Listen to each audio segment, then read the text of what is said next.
కీర్తనల గ్రంథము ప్రథమ స్కందము 1వ అధ్యాయము.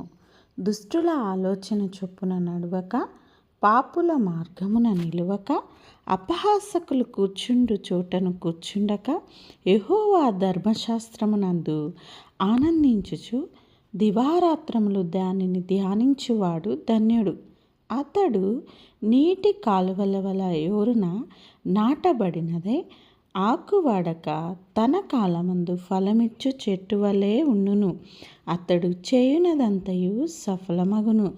దుష్టులు అలాగున ఉండక గాలి చెదరగొట్టు పొట్టువలే ఉందురు. కాబట్టి న్యాయ విమర్శలో దుష్టులను, నీతిమంతుల సభలో పాపులను నిలువరు.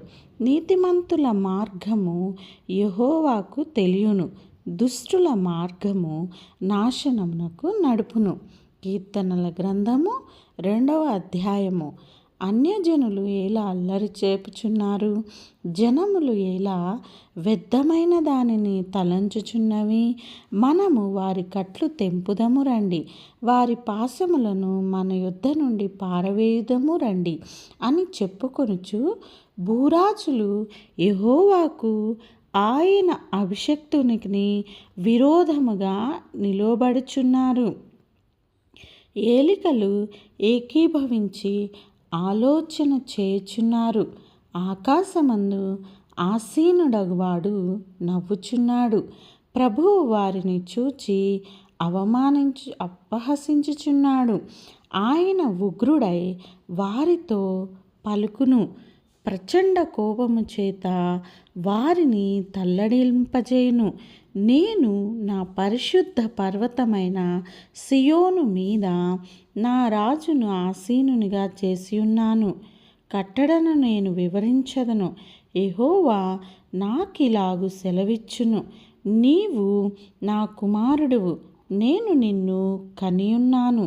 నన్ను అడుగుము, జనములను నీకు స్వాస్యముగాను, భూమిని దిగంతముల వరకు సొత్తుగాను ఇచ్చేదను.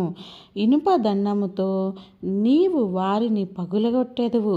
కుండను పగులగొట్టినట్టు వారిని ముక్కలుగా విరగొట్టెదవు.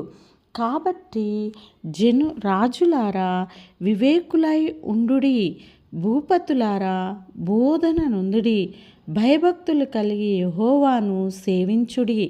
గడగడ వణుకుచు సంతోషించుడి.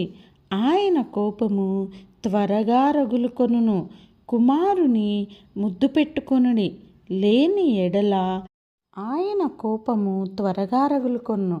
కుమారుని ముద్దు లేని ఎడల ఆయన కోపించును. అప్పుడు మీరు త్రోవ తప్పి నశించెదరు. ఆయన